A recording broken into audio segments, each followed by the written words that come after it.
Ayan, ito na ang ating yellow cassava. Oo, yellow siya, kulay dilaw. Ang ating bilanghoy ngayon.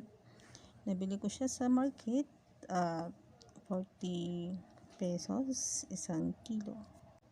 Actually, tuwang-tuwa ko guys nung makita ko to kasi after 23 years, ngayon ko lang uli siya matitikman.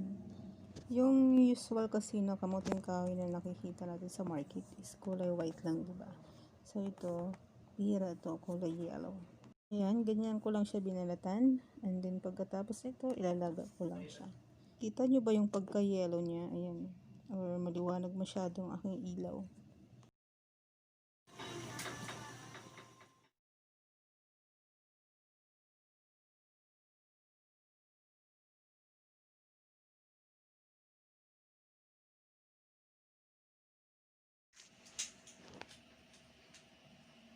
Ayan, ito na ang ating nilagang kamuting kahoy na dilaw.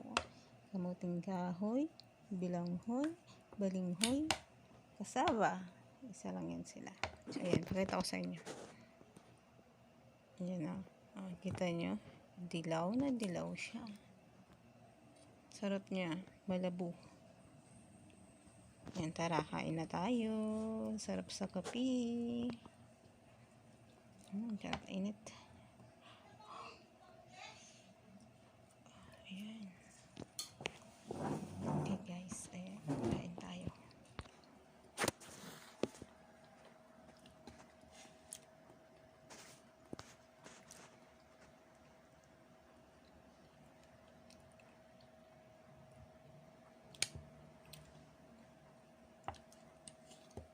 Kumakain din ba kayo nito guys?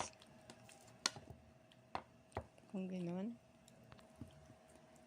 subscribe, like, and share. Pindot na!